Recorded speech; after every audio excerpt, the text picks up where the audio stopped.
Assalamu alaikum. Good morning, everyone. And welcome to the Mullah Askar Resource Center and Library. We're delighted to have you here. My name is Shabbir Jaffer, and I'm a director here at the Library and Resource Center. We're also known as MARC, so if that is too much of a mouthful, just call us MARC. Welcome also to all of you listening online, wherever you may be in the world. We're very grateful to you for taking the time to come here today and take part in this latest episode of Conversation with Authors. This program was conceived in 2020, just as the COVID pandemic was taking off. And it was with the objective of inviting Muslim writers from all backgrounds, from across the spectrum, to talk about their recently published work. Today we're privileged to have a widely acclaimed author as our guest, and one who has actually been a guest of this program before. He last appeared with us in December 2020 when he talked about his book And Home Was Kariako, and some of you will recognize that name, those of you who are from Dar es Salaam and Zanzibar. I'll introduce him in a moment. In today's program, we will also be joined by MARC's Executive Director, Dr. Hasnain Walji, via Zoom from his home in the USA. He has a few questions of his own for our author. And as you know, Dr. Walji has some great background and experience in Khoja heritage across the world, and including the subcontinent and India. But first, just a few housekeeping points. So please bear with me. Today's event is being recorded and will be available to view on MARC's website in about 10 days' time. After Hasnain Bhai and I finish our interviewing, we will have a brief Q&A session where you, the audience, can take part and ask your own questions. Some of you have already submitted your questions in advance, and we'll try to get to as many of those as we can too. Following the Q&A, there will be a book signing over by the desk there where young Sarah is sitting. Our guest will sign his copies of his two books there, and you'll be able to buy it too at a special discount, and I call it a Khoja discount. It's not the cover price, it's slightly less than that. And do please, if you haven't already, enjoy the brunch that we've provided at the back there. You can go and replenish if you wish.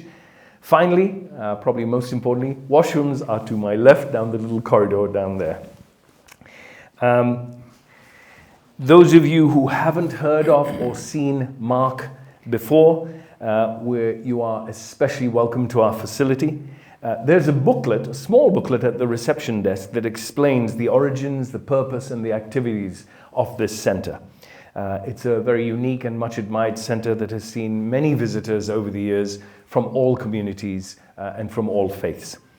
If you have a few minutes to spare at the end, I recommend you visit the upper floor to see a stunning exhibition called The Roots of Abraham. Its objective is to highlight the many commonalities, as opposed to the differences, that are shared by the three Abrahamic faiths, Christianity, Judaism, and Islam. Over the last 6 years, hundreds of visitors have been through it from diverse faiths, and they've gone away pretty impressed. I hope you enjoy it too. And now, let me turn to a writer who, for many here today, needs no introduction. It's my pleasure and privilege to welcome the internationally acclaimed author, M.G. Vassanji. Thank you. M.G. is the author of 9 novels, 3 collections of short stories, a travel memoir about India, a memoir about East Africa, and a biography of Mordecai Richler. He is twice winner of the Giller Prize and for the best work of fiction in Canada, the Governor Festival Prize, the Commonwealth First Book Prize, and the Bressani Prize. His work has been translated into Dutch, French, German, Hindi, Italian, Japanese, Latvian, Portuguese, Spanish, Turkish, and Swahili, of course. Mr. Vassanji has given lectures worldwide and written introductions to the works of Robertson Davies, Anita Desai, who happens to be one of my favorite writers, Mordecai Richler, and the autobiography of Mahatma Gandhi. In June 2015, M.G. Vassanji was awarded the Canada Council Molson Prize for the Arts. He was born in Nairobi, Kenya, raised in Tanzania. He received a Bachelor of Science from the Massachusetts Institute of Technology and a PhD from the University of Pennsylvania before going to live in Canada. He is a member of the Order of Canada. He lives in Toronto and visits East Africa and India often. In fact, I believe you just returned from India, didn't you? Yes. Moez Bhai, thank you for joining us today. Thank you. We'll start with a question about the book that we're really focused on today, which is Nowhere Exactly. I know in the introduction you talk a lot about why you wrote it or what motivated you to write it. It is indeed a very candid and foresighted account of your journey here to where you are now. But perhaps you could tell us in a few words, of your own words, what motivated you to write Nowhere Exactly. I think the question of who I was has plagued me since I left Dar es Salaam in 1970, with all the intention of going back. I was brought up in a generation which had promised to go back or to give back to the place that nurtured us, and I thought I would go back and teach. I did not leave with any bitterness or regret or anger, but with a lot of excitement, because I was going to a very exciting place and I thought I would, go back. So then that question always remained, what had I become, what was I becoming? For a long time I would tell myself, don't forget. But which we were told even by our parents and by our religious teachers and so on, don't forget. But of course, life takes its own path. And then when I sort of started writing, or we started a literary magazine, and I would be asked to give lectures or so on, the question of identity, who I was, would often come up. So so some of these essays are based on those lectures that I gave. And then I, of course, realized that identity and belonging are very different. With identity, we just tick a box, So nowadays, if you apply for a Canada Council grant, for example, literary grant, if you do the permutations, you can actually have 1 out of 120 identities. You may not have set foot in Africa. You may not have set foot in India or China or wherever. You can tick off your identities, but belonging is something, for me, very different. See, as soon as I step off the plane, or at least step out of the airport, or even arrive at customs or immigration in Dar es Salaam, without thinking, I was already speaking in Swahili.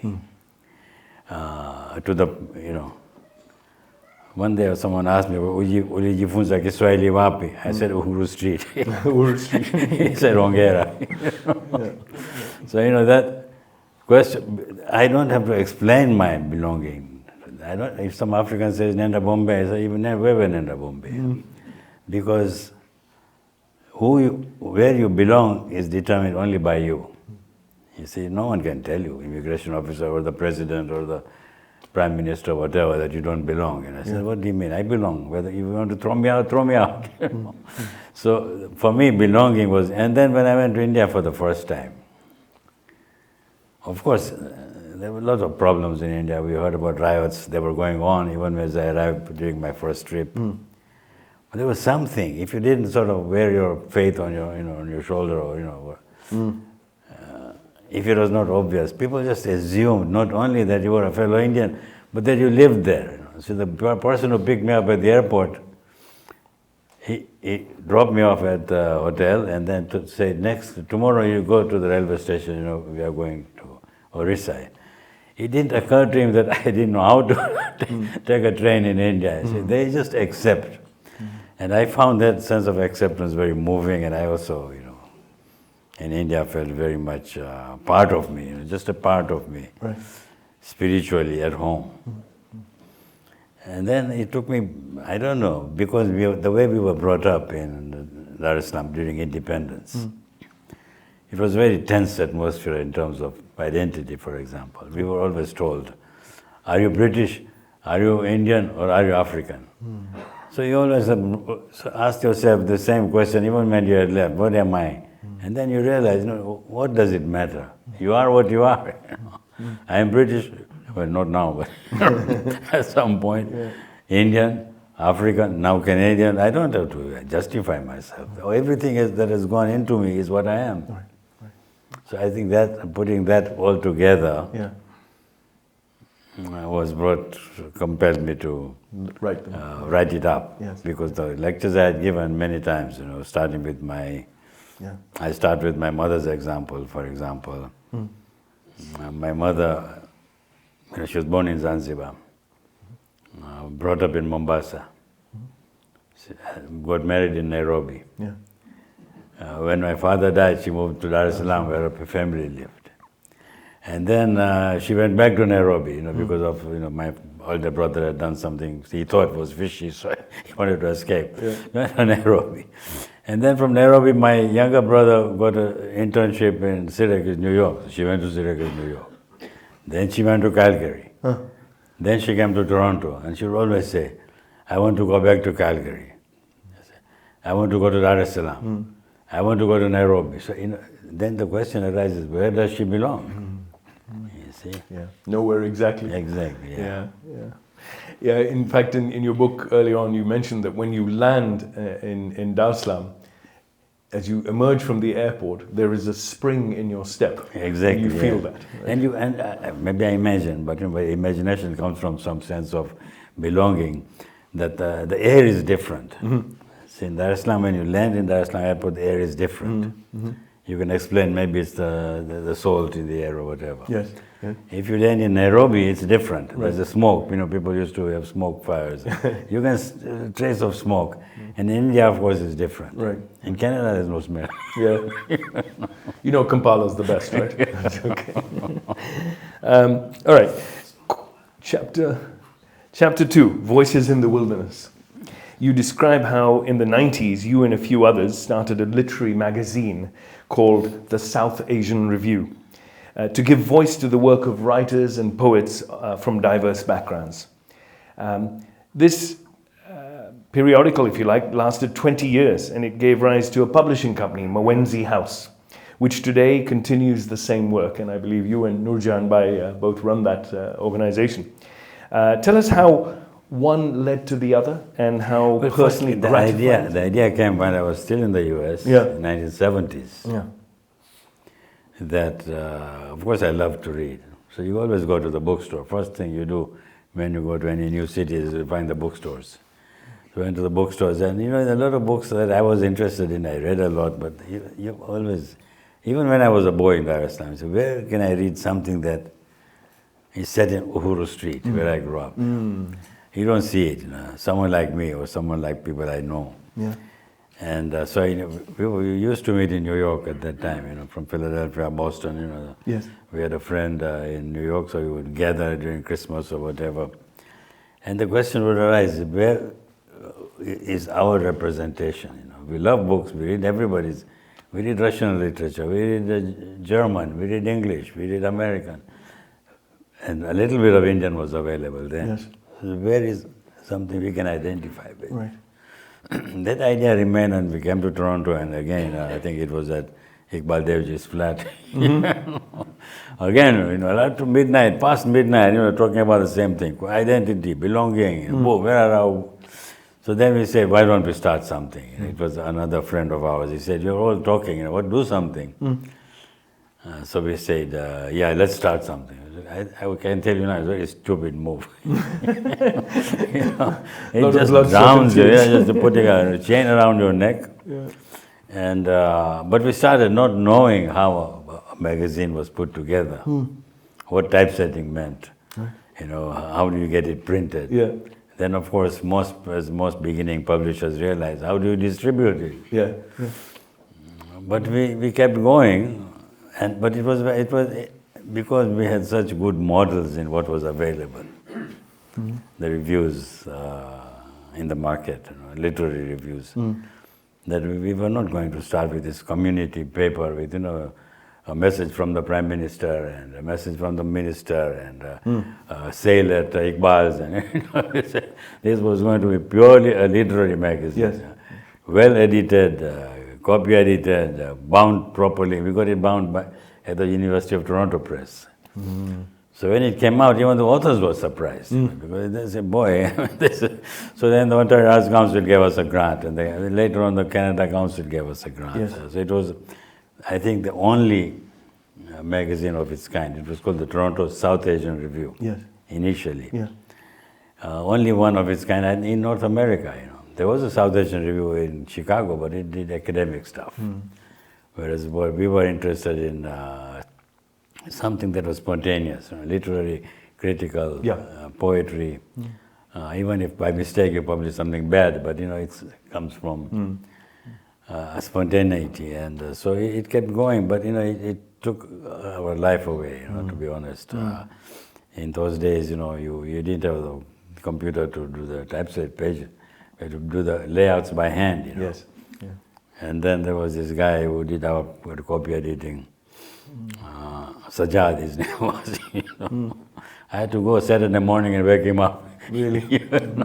So he gave a page, and then if there was a mistake, he would give one word to put it there, and then with a set square, and I would make sure that when it was printed, the reader would not know that this is actually. So that it took a lot of our life away, but we just got drawn in, and then at some point, one of our authors said, "Why don't you publish books? I don't feel I belong to the other publishers." So foolishly he said, "Why not?" Yeah, and that's how Mawenzi House started. And we gave the name Mawenzi just because of where we came from. Right. Yeah.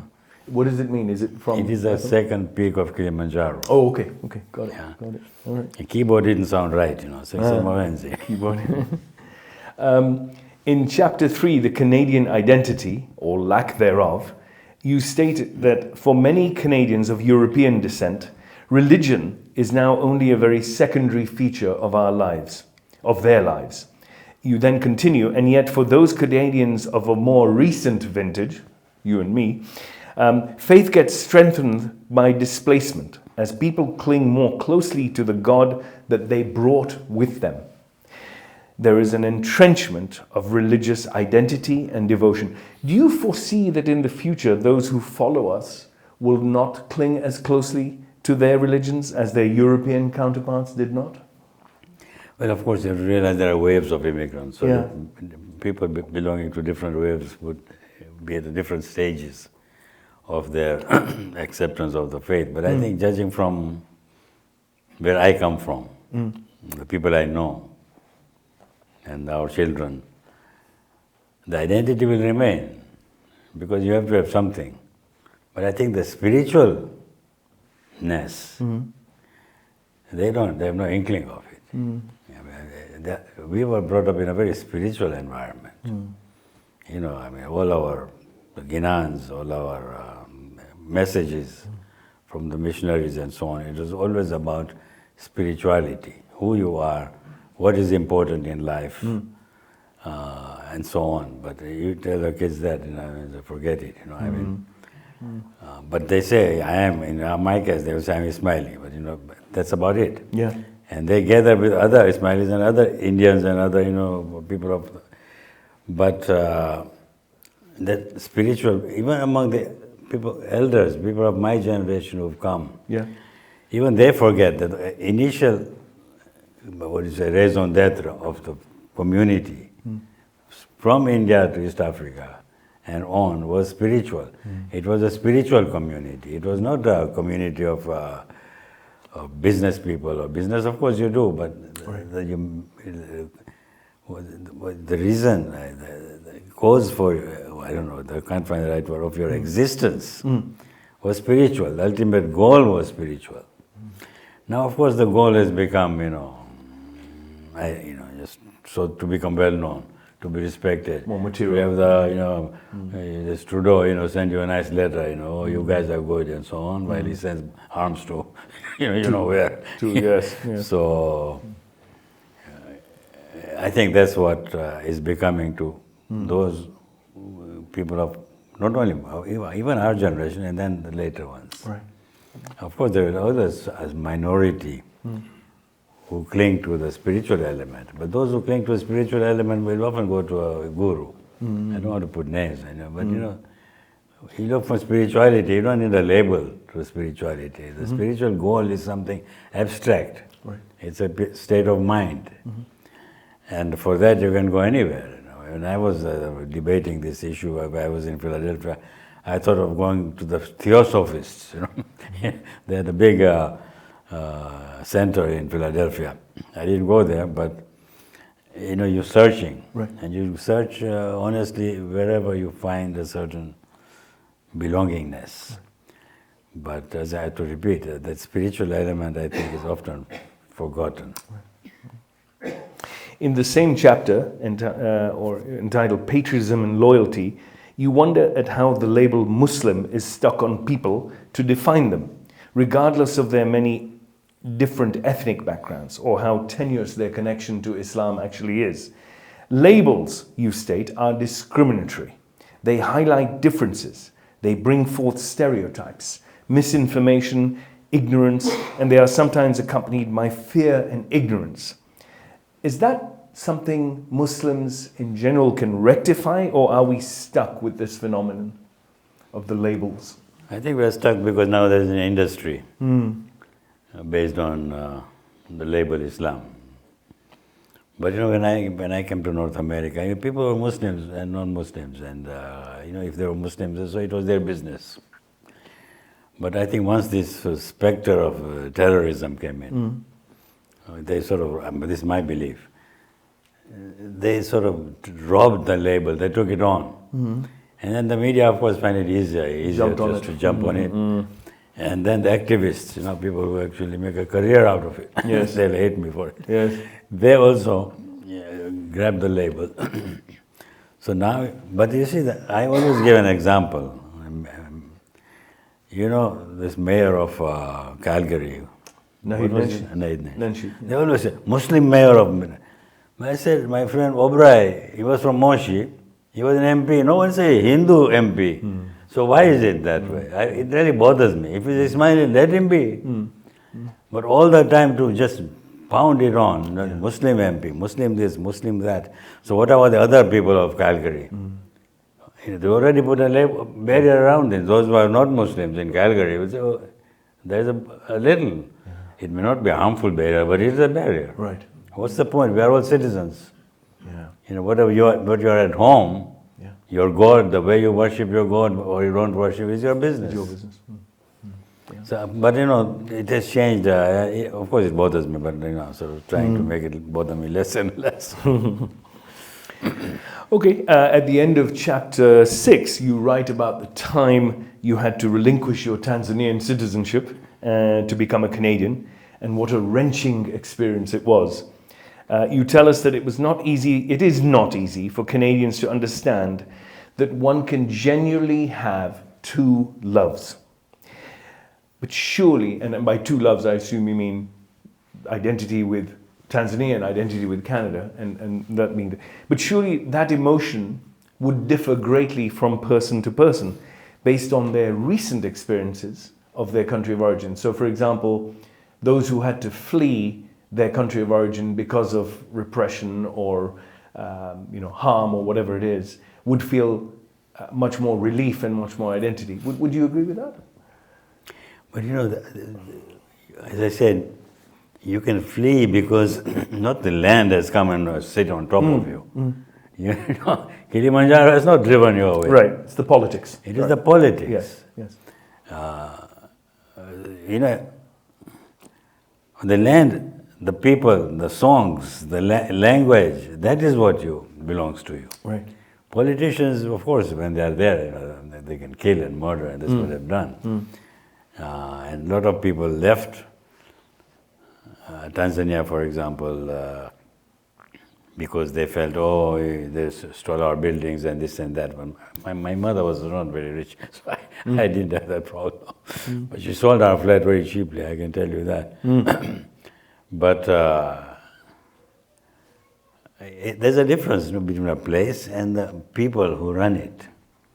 And to conflate the two, and then start hating a place, shows a certain, I think, flaw in the character of how you view a place. Yeah.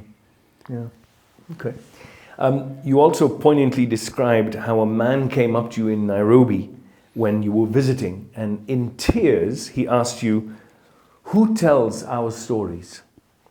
We are the forgotten people. Later, you asked the same question about your stories and about Dar es Salaam, which prompted you to write The Gunny Sack, which was the first novel of yours that I read. So, do you think the real issue is a lack of understanding on the part of our community leaders about the necessity of documenting our people's heritage and history? Should our community leaders do more to encourage the future MG Vassanjis of the world to write and recreate their past? See, documenting is something very administrative, what do you call it? Mm-hmm. But, so you can, of course, document. And I think people are now beginning to do that after about 40 years. But the Gunny Sack is, I think, my attempt to remember. As I said, don't forget to remember. Yeah. To remember the place I came from. Yeah. To remember the stories I came from, that I heard from my mother, from the community, from our missionaries, from grandmother, and so on. The stories of the times, the times we lived in, independence, and so basically the stories of the country's history. Yeah. And we had it. We had during independence there was a fear and there was a joy. Then there was a identification with the country, so that those of us who did national service, we often thought we would be sent to Mozambique to fight. And again demonstrating against South Africa, and belonged. That identity was there. National service also gave us a much stronger sense of belonging. Yes. Yeah. For the first time, you were sleeping right next to Africans, and then learning these African national service songs, which still come into my head. Yes. Yeah. And then the stories. My mother was a storyteller. I'm sure everyone's mother is a storyteller. And then the stories of growing up. Do we just reject it? I think when the people first came, 1970s, they were so overjoyed. They wanted to forget everything. And I think that leaves a hole in your life. And then the children start asking. And then when these people who wanted to forget everything grow older, and when they're in their 60s and 70s, suddenly they start remembering. So during COVID, you saw all these people, you remember that? You remember that? You get these pictures. Forming chat groups and things, Yeah, so, so when I wrote The Gunny Sack, it was my attempt to do it creatively in the form of a novel. But how does a novel deal with memories? Right. So that's what I did with Gunny Sack. Yeah. National service, you mentioned just now. Kurban Manji, who was with you on doing national service with you. The guy was in Calgary. No, well, he's here. He's here. He was hoping to join us today. He can't make it. At the last minute, he couldn't make it. He was really looking forward to it. I remember him, yes. Yeah, he said you two were rascals together in national service. He's coming. Well, he wanted to come, so he sent a couple of questions. So I'll ask them of you later. But since you mentioned national service, now I'm going to take a little bit of a break. I want to bring into our conversation someone who knows a thing or two about the history and heritage of the Khoja Shia Ethnashi community, and that is, of course, Dr. Hasnain Walji, Executive Director of MARC. He has a couple of questions for you about Chapter 8, Nowhere with God, Uneasy Confessions of a Syncretist. I believe, and I don't believe now, I can see him in person, we also have in the audience the distinguished person, Mr. Iqbal Devji. Iqbal has much experience of documenting the Khoja Ismaili community's history in his blogs and various titles, Khoja Wiki. I look forward to hearing his comments later on. But for now, over to you, Dr. Walji. Assalamu alaikum, everyone, and thank you, Shabbir, for the opportunity. Moez bhai, if I can call you that, it's great to have you here. Without further ado, your chapter number 8, Nowhere with God, Uneasy Confession of a Syncretist, amazed me in terms of the detail within which you went into your, as such, the Khoja spiritual experience and how you have tended to veer away from some of the conformities that are there. Help me understand Why did you, and you actually write somewhere that it was a risk writing that chapter. So tell me a little bit, more about that, because the description of the Khoja ethic, as it were, is just simply remarkable. As a student of Khoja history, I've never come across the Khojas being presented in the way that you have. So help us understand, particularly this paragraph where you say that the Gujarati Khoja tradition has been perceived as a mongrel, a half-formed, impure faith that has given time in coaching will eventually drift to authentic Islam or Hinduism. And while chapter 8 actually says something slightly different, I'm trying to understand the juxtaposition of these two concepts that you have in chapter 8. And then I'll ask you a second question by way of guidance. Well, I didn't quite hear the voice clearly, but I think I don't think, I'm always suspicious of anything that's pure. In fact, we know that if you're brought up in anything pure, you're more likely to get contaminated from the air. But I think what you are, what is in you. Nobody else is going to purify you. Why should we?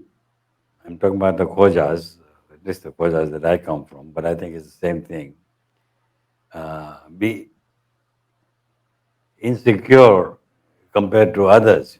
If you look at other communities, for example, if you look at the Muslims in Egypt, they all have this Dargah worship and Sufi worship and so on.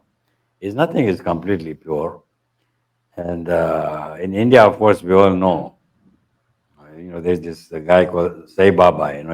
He died, but Sai Baba of Shirdi. He had worshippers from all communities. And there's a dargah outside Ahmedabad in Pirana that belongs to a Khoja Pir, at least according to us. And when I went there, that was about 20 years ago, I saw a Sikh boy, right there, he's called Imam Shah Bawa. They call him Imam Shah Bawa. We used to call him Pir Imam Shah. Imam Shah Bawa, he wanted to go to Australia. So he was praying to Imam Shah, please, send me to Australia. So India already had this belief, where you just followed what was in your tradition, and without having someone tell you this is right, this is wrong. And I don't know if that answers your question, but the other thing is, of course, I was brought up, my whole identity, spiritual identity, is based on the Ginans. We heard Ginans every day. Then, of course, twice a week in the religion class in the boys' school, again, we heard these Ginans. And when I wake up sometimes in the morning, even today, there was a Ginan in my mind. I sang it to Nurjan, and she said, but the first verse is that. So for us, the Ginan is what for many people is jazz is. Jazz was sung by that and that, so on. So the Ginan and the spiritual message of the Ginans was what we were brought up with. That is my identity. I have no other identity. We were not brought up reciting the Quran. I never read the Quran until 3-4 years ago when I was doing research. So I got 2 or 3 versions of the Ginan of the Quran and read it.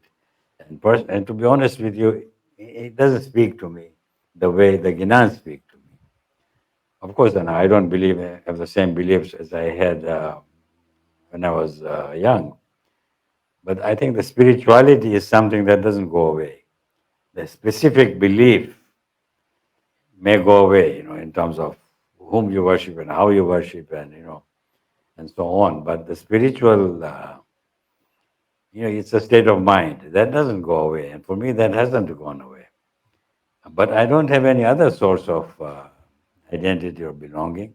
So why should I somehow let someone tell me, but this is not true. It is some hidden message. Some people now say the Ginans were concocted by the Pirs to fool the Hindus. Come on. It's like as if somewhere in Iran there was this Pentagon-like structure, that they said, let's go to send these guys to Gujarat and, plant, what the spy novels call the moles, No. So and then after centuries, they'll wake up and tell the people what the true faith is. That's some bullshit. That's why you may believe that. I don't. For me, it was the Ginans, and that's it. And I studied the Ginans also. In fact, I considered doing a PhD in studying Ginans, and because to study the Ginans, you have to understand the language. The language is sort of mixture of medieval and modern, because over the years, people have been singing it, so they will change a few things. Oh, I see. So the language may sound modern, but then there are some words which are older, Right. or which in the 11th, 12th century may have meant something slightly different. Yeah, and people also forget that in the 11th, 12th centuries, the Gujarati language was not what it is now. It was a hybrid language before it became concretely Gujarati. So I studied that, and I applied. I even got admitted to University of Pennsylvania PhD program with a better scholarship than I got for physics. But then I was married and worried about my citizenship, so I didn't take that on. But I did translate one 400 verse Ginan, and it is called To Munivar Bhai. Munivar is Muni, the kind of the yogi or whatever. Okay. Munivar Bhai, and he says this is how the universe came about. He says Vishnu came together with Brahma, and then the Saraswati was there. And at some point, Muhammad also enters into it. I find it beautiful. There's nothing impure in it. This is what the people believed. Ordinary, simple people. They were not scholars. Right. Hence the description syncretism. Yeah. So for me, that's what I was. I don't know if that answers the questions. I answered maybe many questions, but that for me has nagged me for 3 decades. Yeah. And because I didn't know how to say it, and people would come after me, anti this or anti that, and Gnostic, but I said to hell with it. Now I'm 74 years old. What can they do to me? Dr. Walter, you had a follow-up question, I believe. Yes, thank you. Thank you, Moish bhai. Here is a practical question to bring us, into today. And I think about this a lot. My grandson is born in USA. My son was born in the UK. I was born in Tanzania. My father was born in Kenya. And my grandfather was born in India. Now, given the idea that you have given in terms of identity and belonging, what words of wisdom would you have for that generation of 16 and 17 and 18 youths growing up in the Western world with the identities and the belonging that they carry with them? Any words of wisdom? I think, obviously, especially in the United States more than in Canada, they will be Americans. In the US, if you talk like an American, you're an American. And unfortunately, there was one of them or their friends or whatever might even join the army. you know, but that's what people become. Once you grow up in a place, speak the language that everyone speaks, speak the language that is on television and in movies and so on. That would be their identity, unless any one of them had deeper questions, which in that generation is very rare to ask. What does it mean? I also have other things in me. How do they come in? And if they start asking those questions, then they might expand their sense of identity. And then maybe if it's strong enough, if they go to India or Pakistan or East Africa, they might even find a sense of belonging. But it is a very fluid thing. One thing that I noticed was that in my generation, many of the kids, our kids, actually went to university outside of Canada. Some of them are working outside Canada, and some of them are working in Africa. My sister's son spent a few years in Uganda and Tanzania, basically doing charity. Now he's somewhere in Uzbekistan or one of those places. And a lot of people want to go and do it. Practically, things don't work out, or they do, but that I think their sense of belonging, they've realized, is the wider world. which is not bad, I'm looking at the status of the world now, to have a wider identity so that you can empathize with countries that are under attack or that are insecure or, which are part of us, but we can easily forget in the drumbeat of patriotism. We'll talk about patriotism in respect to another topic which came up in your book later on. But for now, let me ask Dr. Walji, anything else, Dr. Walji, before I move on? Thank you. There's so much more that I'd love to ask, but in deference to the time for the audience, especially my dear friend Iqbal Devji, you must be raring to ask questions. I will leave my time to him. Thank you. Yeah. Thank you, Moj Bhai, for that illustration. In the chapter entitled The Urge to Get Away, there is a vivid description of how you felt when you were traveling solo on a bus in India on a dark night. And I quote, "You gaze wide-eyed in wonder. You realize your minuteness. You are but an atom existent in the infinite diversity of the earth, a dot in the long passage of human history, a speck of consciousness in the flow of time." Very evocative. How did that first visit to India? No, just a small correction. Go ahead. This particular line Yes.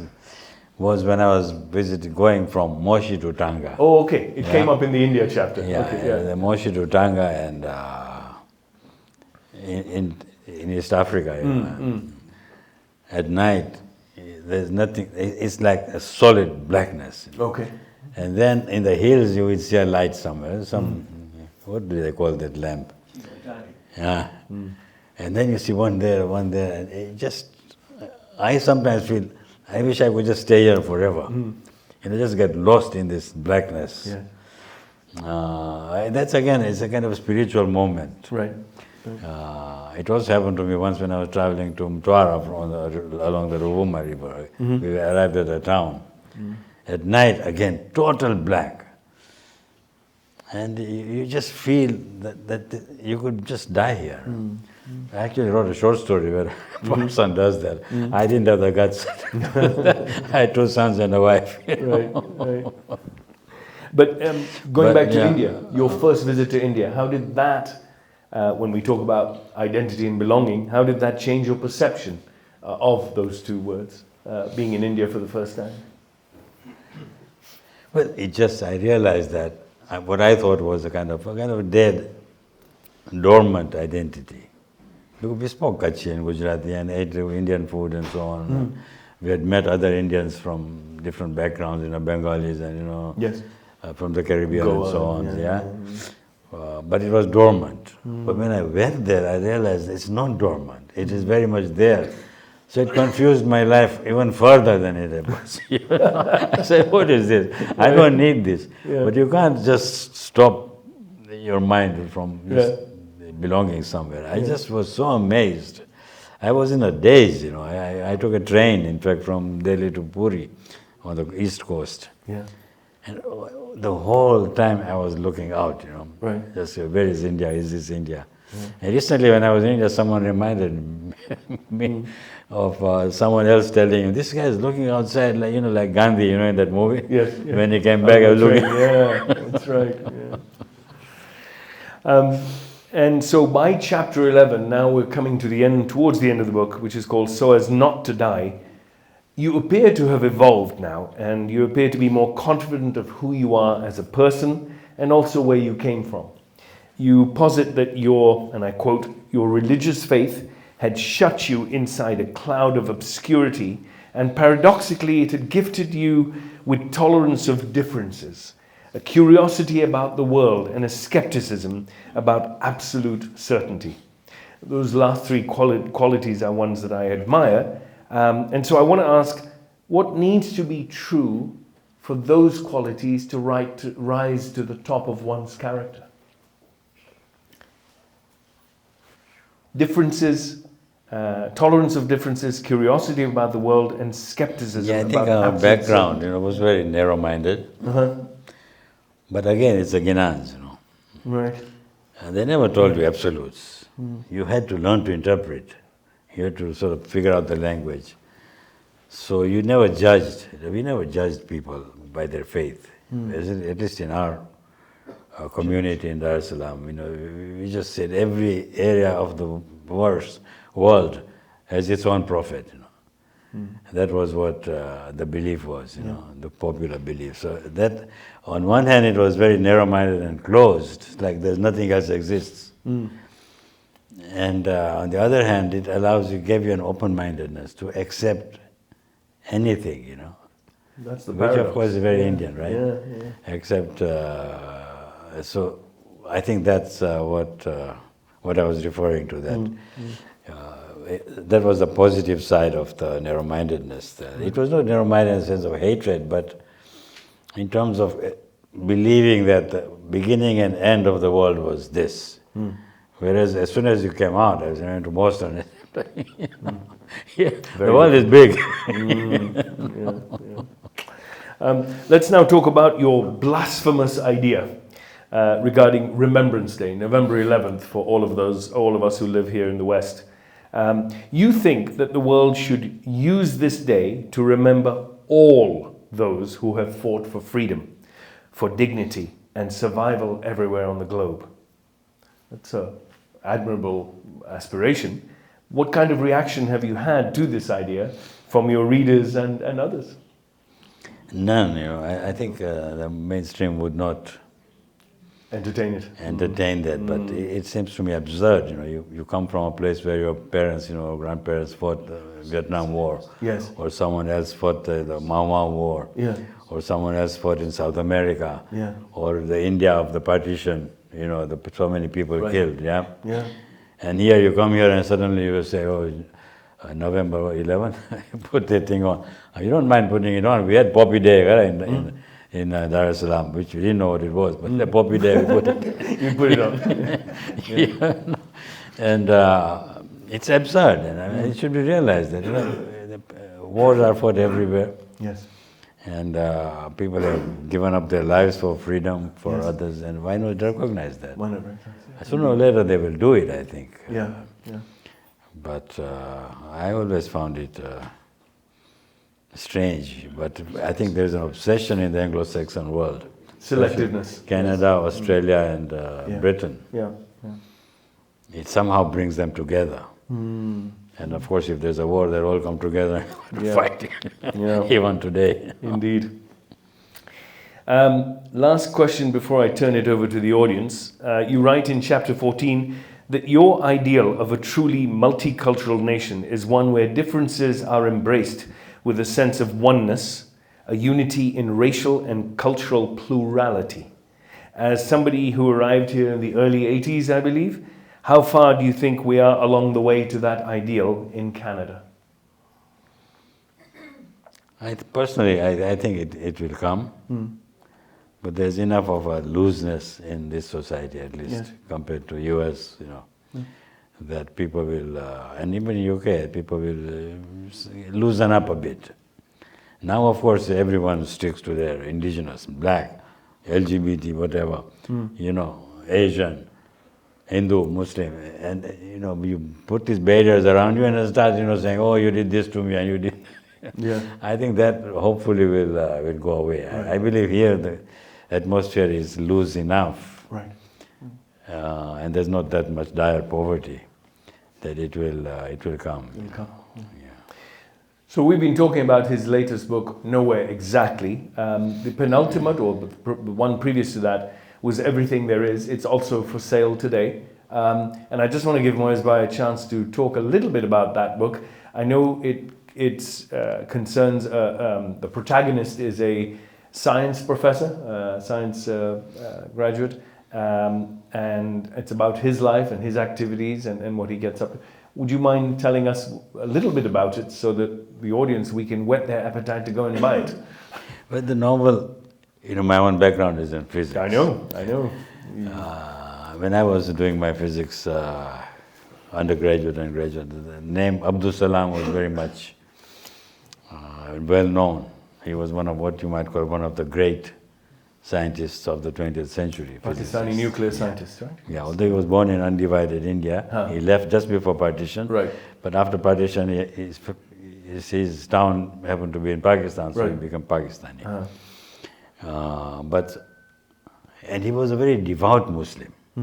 I won't go into the kind of Muslimness, that's a side question.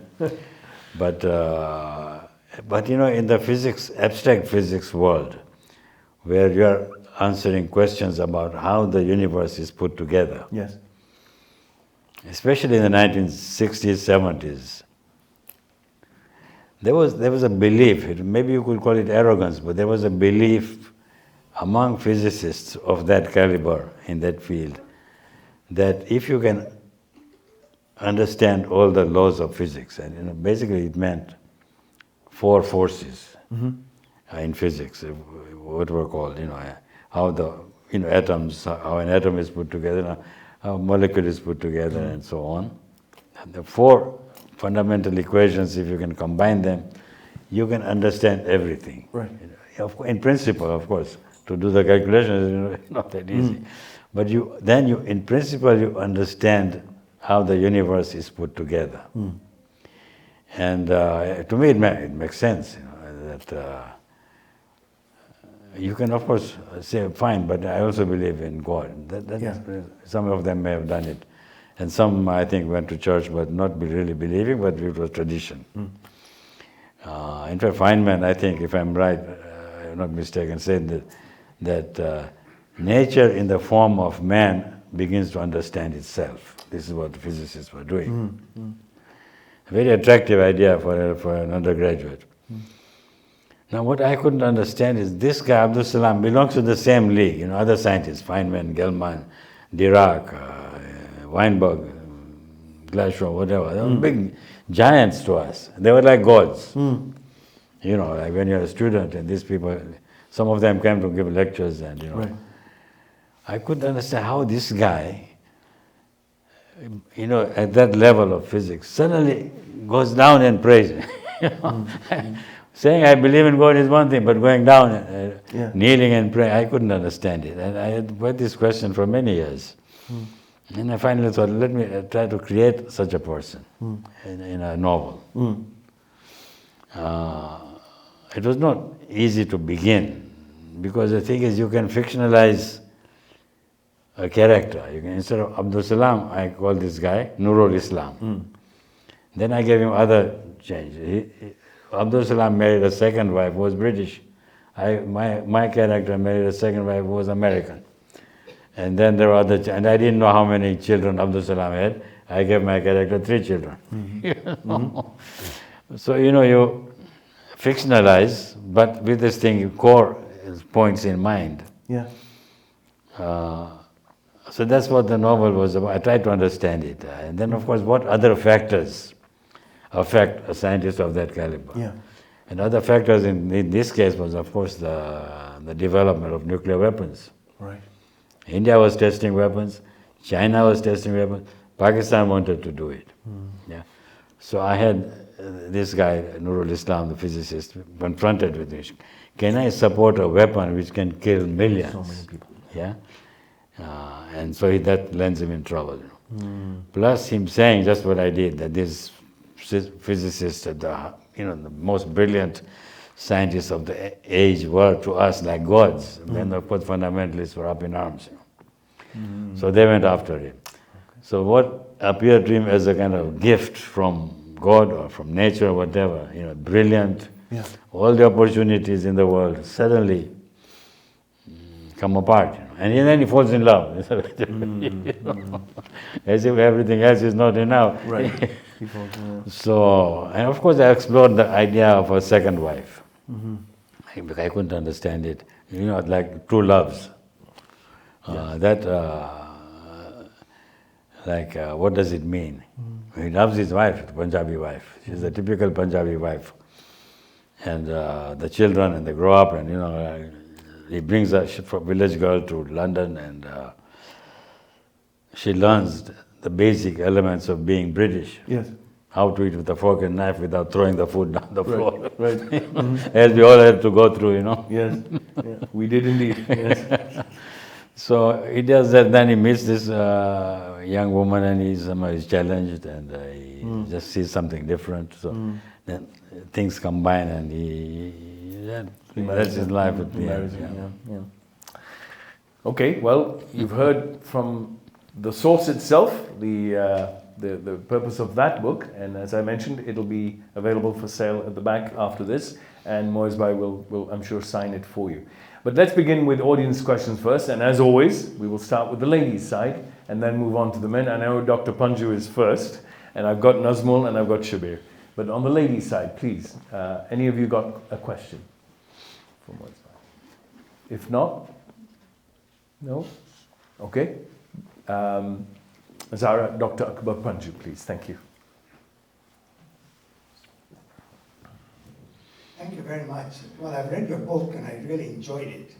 So in your book you say, to understand now who I was, I had to start somewhere in the past.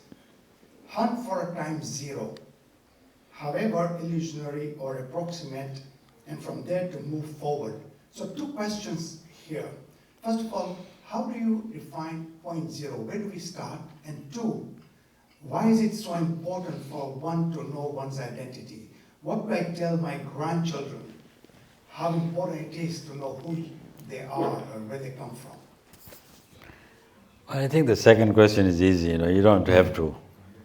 A lot of people don't bother. The grandchildren, if they are interested, they will come to you. You can't tell them. They will not listen to you. Point zero is if you're asking yourself who you are. See, when I was in Boston, I was at MIT, and you realize, everyone is something. The Americans, they knew who they were. The Africans, they knew who they were. The Indians knew, and I just couldn't, and nobody knew who was Khoja Ismail. You could be from Mars, as far as, And so I had to explore that, the Indianness. Africanness we already got from being brought up in Africa. The liberation struggles and, the independence movement, and I even took some courses at MIT about Africa. But India was, you have to start from somewhere, and I just thought there must be a point where to start from.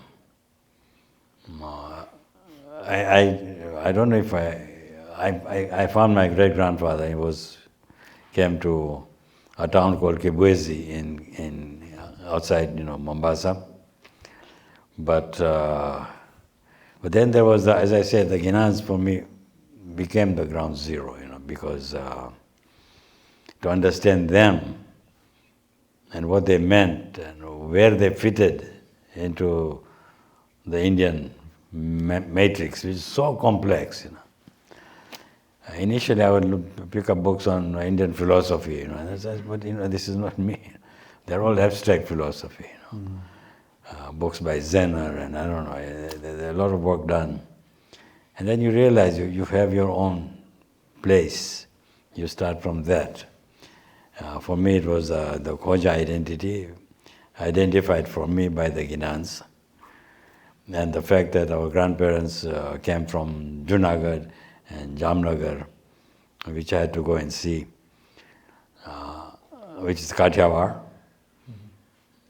And that was about it. That's for me was, I don't know if at that time I called it point zero, but I had to go back. I couldn't say I come from Dar es Salaam and start my life there. I had to go back. So I went to Kathiawar and the Guineans, Okay. Nazmul Damji, over here. It was really fascinating. I found your comments really enlightening. What I need clarification on is you talked about belonging, identity. How does culture fit into all this? Is there a different layer, or does this kind of in between the two, or really cover everything? What I need clarification. I think culture is a. You talked about belonging. I don't know. Culture is abstract, but when I think of identity, I don't think of culture. Culture is what has gone into me in terms of behavior and ways of worship or celebrating or whatever. Ways of behavior maybe sometimes. But when I think of identity might have culture in it, but again, they can become too artificial, for me at least. But belonging is just you, is who you are. And then anything that fits in is you. And anything that goes into it, because we all grow and new things come in. And that's what you are, Belonging is just you. Okay, mine is two parts. One's a question, the other's a comment. I'm born in India, and I'm wondering, and my husband's born in East Africa, he seems to be more plagued with ideas of identity than I am.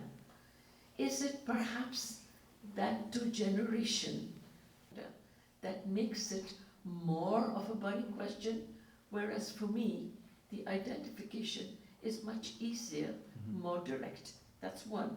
Right. Second, I'm a sociologist by profession, and there were many queries as to how much is passed down.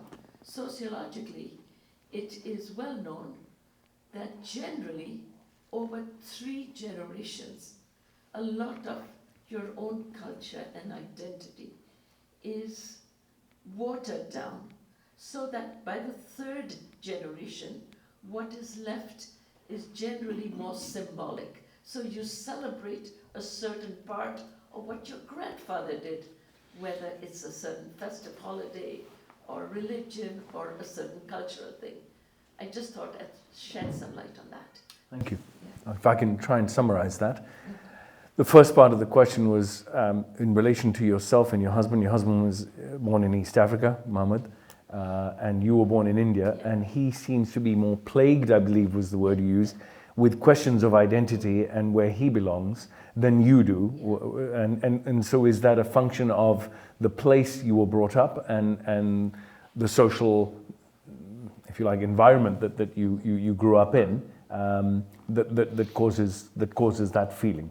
And secondly, the second part of the question was sociologically, as one's culture begins and as it progresses through generations, it becomes more watered down.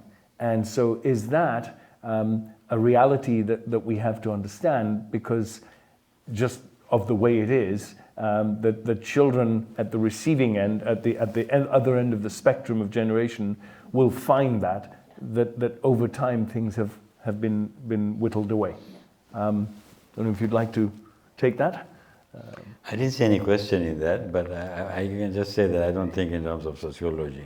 Yeah. Who I am is not defined by some mathematical model that has been made in the universities. Right. I go by very empirical, phenomenological way that this is what I am, and this is what I expect from my experiences. But other than that, of course, I should add that for some people, the identity or belongingness is taken over by the religious faith. Okay. So their country or nation is in fact their religion, which is fine, But I think that then, of course, if tomorrow they have to go somewhere else, they'll go and they'll say, fine, Initially, when the people started coming from Dar es Salaam to Toronto, some of them thought this is only halfway stop to Pakistan, So there's no real sense of belong. But I think there was, as I said, they found that when they reached the 60s and 70s, suddenly pictures started emerging. Yeah. And the children suddenly started going back to work and so in those regions. Right. So, yeah, there's nothing more. Okay. Shabbir Jaraj, over here. Thank you, Bye. Thank you for your question. Before I start my question, I just have a comment to make. I picked up your first book, Gunny Sack, the Flemington Park. I was telling Iqbal about it. It was mid-90s. And when I read it, it just created a strong chord with me. What I have appreciated since then, I've read some other books as well, is that you are actually encapsulating our generation's experiences and somehow immortalizing our experiences both in Africa and here. So for that, I really appreciate that. My question to you is that you write very freely about people, about relationships, about faiths, about politics, and where do you find the security for you to be able to express your views so freely? Is it because you are in Canada? And how much do you appreciate about that? And what would I do if I was in your situation to pay back to Canada? Okay. I'll try to quickly summarize that. Yeah, maybe. So the start point is an appreciation for what you've done to immortalize our experience, and then to the question, it's over the generations, you say, you've come to realize that there is a level of security that is needed to be able to express himself in the way he has done. And where does that security come from? Would I have summarized that correctly? Is it because you're in Canada? I don't know about this Canada thing, you know. I mean, I don't write raise with the flag in my hand, you know. Of course, where you are, people in Dar es Salaam are also writing. Now they've begun to write about their lives. I think being here, the difference initially it was very hard. You have to know that. When I first wrote the Ganisak, I had to send it to England to be published in the African Writers series. And only after it was published there that Canadians were embarrassed that why does this guy have to go there to publish his books, especially after he won a Commonwealth Prize. But the Commonwealth Prize was for the Africa region. So when I wrote that book, I thought nobody would be interested here, including the people of our background. It was only my tribute to the place I came from. It turned out that people here were very interested. They thought it was about them. I don't think it was quite about them, but in a sense, yes. But Canada makes a difference in the sense that positive and negative. The positive is that there isn't that competition or pressure because US is huge. Where do you start? Now if I started, I would go to writing school and try to butter up some writing school instructor, which is what they do. But at that time, I don't think it was possible. So the free atmosphere here allowed at least you to write. Whether it would be accepted or not, you are not sure. But giving back, by just being here, I'm giving back. What do you want me to do? I pay taxes. I mow my lawn. I shovel the sidewalk. By our existence, we are giving back. On top of which, of course, by Nurjan and Iqbal and I started a literary magazine, which is a big contribution to the country's cultural history. But then we were also doing it for ourselves. I said, if you are honest with yourself, then you're contributing. We don't have to come as the grateful immigrants, write to Trudeau and wave a flag. Come on. We are not that. Bear with me while I take a question that was sent in advance, and I'll get to the audience. We still have a little time. This is from Kurban Manji. I recall my mother's response back home when she met someone for the first time to the inevitable question, "Tame kyana?" Where are you from? Her response was Mundra, a town in Kutch that I could not identify with, a town I had no affinity for. I did not understand it then, but now, here in Toronto, I answer that same question by saying, I am from Wanza. And now, my son looks perplexed. Would you agree that our parents or grandparents had the same ambiguity about where is home as we have here? I really don't know. You can always tell your son, look, I'm from Dar es Salaam, but our ancestry is in Kutch Mudra. Why can't you go back? There is an embarrassment that some people of our generation feel with respect to their children. We were never embarrassed with my sons. They had to prove themselves. Right. And when people would ask, when people came to Toronto or Canada and they were asked by white people, where do you come from? They would get angry. They say, what do you mean? I come from Don Mills. Like, come on, tell them you come from Tanzania. Tell them your grandparents came from Kutch or Gujarat. What's the big deal? What's the big deal? Yeah. You know? Indeed. But we were so insecure that I think it's absurd. So where do you come from? Of course I come from Tanzania. Yeah. You know, my grandparents came from Gujarat, and if you go back, their ancestors came from Afghanistan, which was also part of Greater India. Correct, yes. So, I mean... Yes. What Moez Bhai just related about our ancestors originally coming from Afghanistan is captured very illustratively on this back wall here. If you have a chance to go and investigate it afterwards, it shows where our origins are from, the Khoja community, from originally a place in Afghanistan, then they moved down to Gujarat, etc., etc. So do catch it. And I think people should know that Afghanistan then was part of this Ashoka's empire. Yeah. It was not Afghans of today. No. Sometimes people make that mistake. They were basically Lohanas. The Lohana caste was there, moved south slowly, maybe because of the Mongols. Yes. And then settled in Genghis Rajasthan. Khan. Okay. There was a gentleman at the back there with the cap, and then I'll get to the others, I promise. But he was ahead of everyone else. Please, yeah, go ahead. My name is Muhammad Ali. I'm from the Dawoodi Bohra community. And my question to you, and I also belong to Pakistan. I came from Pakistan. My parents came from India, but I came from Pakistan. My question to you that you've been very closely related to Dr. Abdul Salam, Reverend Dr. Abdul Salam, and you're saying that he was a great scientist and he was also very religious and you would pray 5 times a day.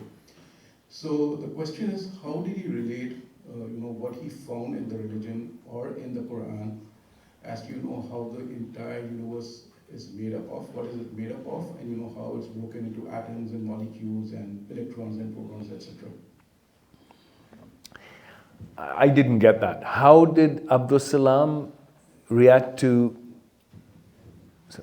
how did Dr. Abdul Salam relate to, being a religious person?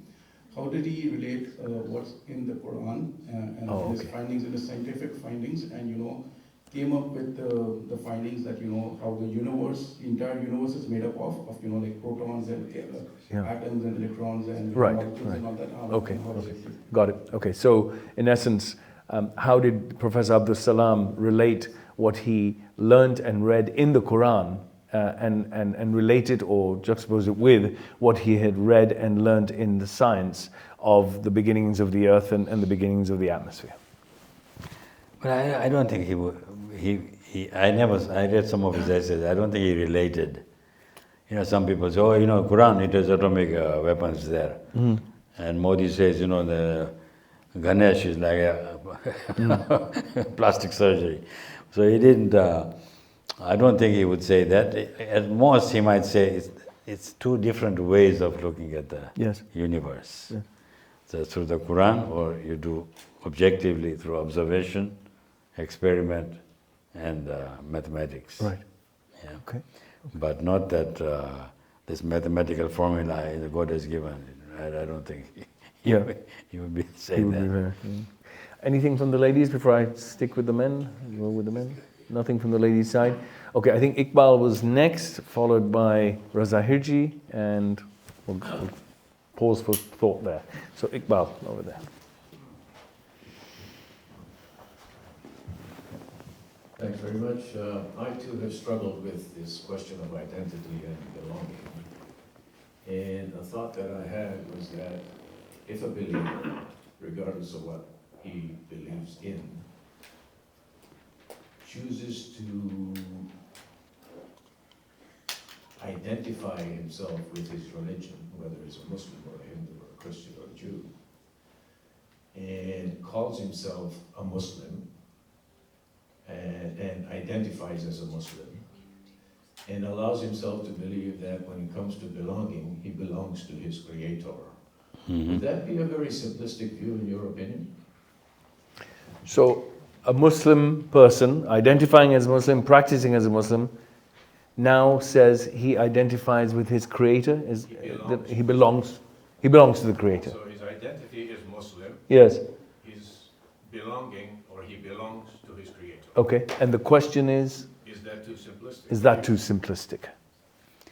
No, it's what actually you are. I mean, that's what you are. But then you have to tell us how you relate to a Christian, you know, or how exclusive is your Muslim identity. Whether you think a Muslim is more special than a non-Muslim. Things like that. But that you have to sort of decide for yourself, you know. It's not to do with how you interact with anybody. I'm simply saying that for me to identify myself as a Muslim and to allow myself to believe that I belong to my Creator, in my case it's Allah. The Christian can allow himself to, or identify himself as a Christian, and say that he belongs to whoever it is that he worships, believes his Creator is. But then you have this other identity, which is that we are both citizens of Toronto, which is fine. I just found it hard for me that a person, as I said, in Malaysia who is a Muslim is closer to me than my neighbor who is Greek. You know, but for some people it is very true. That's their Muslim identity, that any Muslim from any part of the world is the closest to them.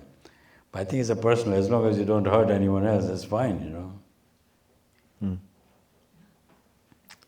Okay. I believe Razabai was next. So over there. Just hang on a second, Razabai. And I think we'll have to call it a day soon. Yeah. Thank you, Dr. Vassanji, Mr. Vassanji.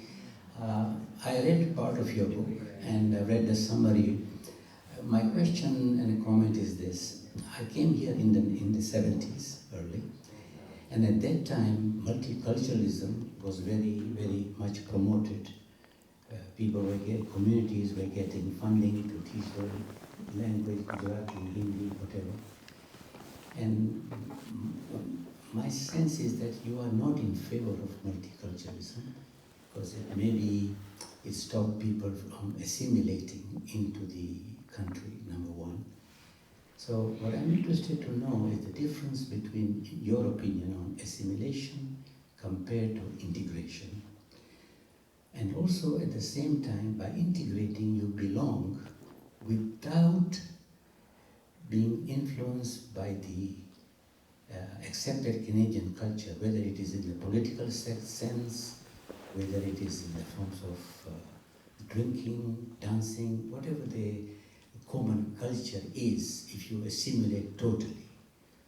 So the real question is, what do you need to do to belong without sacrificing the fundamental principle that you have in your heart? But first thing, you know, you don't have to struggle to belong. You either belong or you don't belong. I mean, it has to come from you. It's not a question of applying for a passport, you know. And multiculturalism was just a term, you know, that was used conveniently by the government, and there were some advantages to using that word. I've used it many times to get a grant, but I never believed what it meant.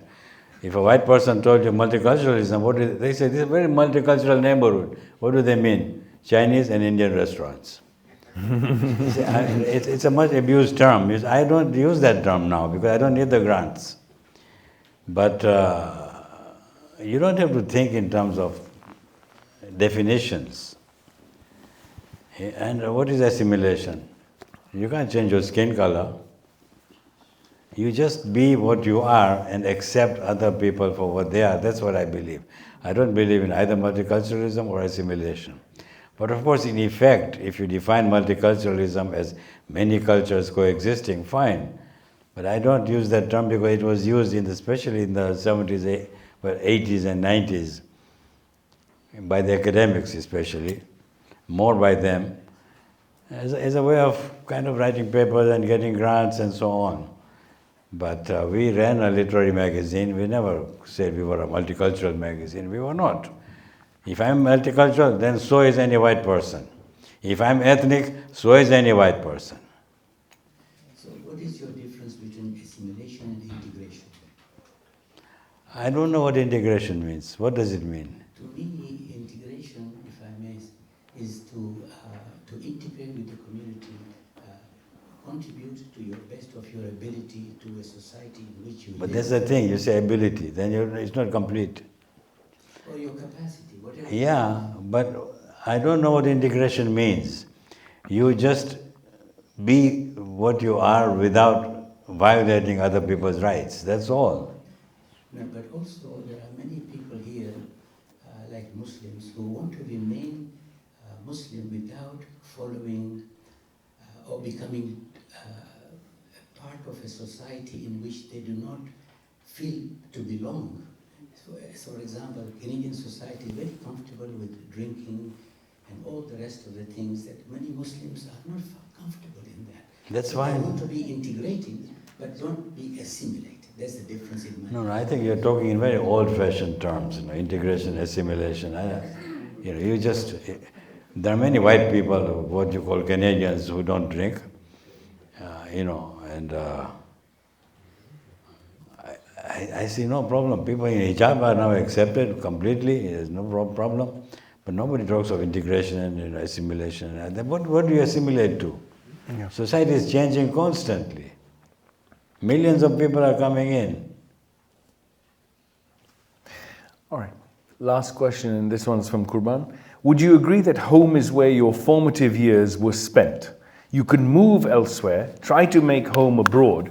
On the one hand, you try to fit in these new lands, but on the other, you recreate your cocoon, a jamaat, a community, a center, much resembling the one back home, and you then continue to live a double identity, one at work and another in the evenings, and at weekends at home, khane or masjid.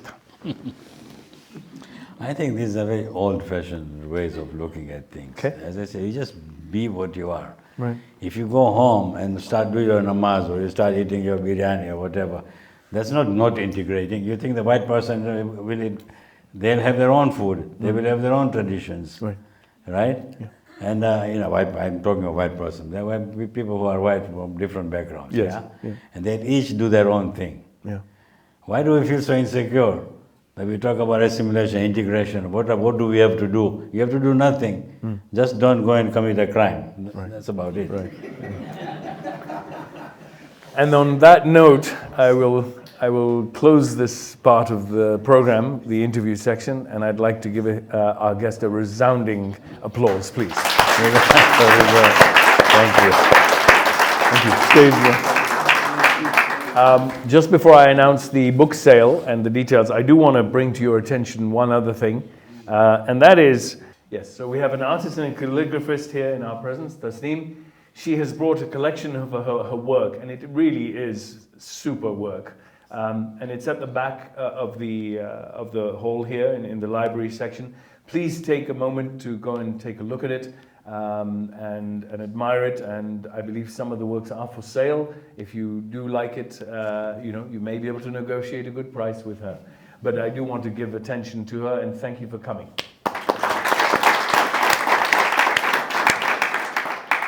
Okay, so now we will close the interview section, and I'll ask Moezbai to go over to the desk over there, where you can purchase his books, and he'll hopefully sign them for you. And his books, as I mentioned, are the one I just talked about, Nowhere Exactly. I hope the camera can see that okay. And then his penultimate, or previous to that book, which is Everything There Is. That's the one about the professor of science. And I believe some of you have brought your books already in advance for him to sign. I see a copy there of And Home Was Kariako with Shabbir Jared. And so everybody wants him to sign these books. So please, whenever you have a moment, please go over, and I'll escort Moezbai over there. Moezbai, any closing thoughts? Or no, just thank you for coming. Yep. putting up with me, getting a bit heated up, but It's always a pleasure. It's always a pleasure. Thanks again.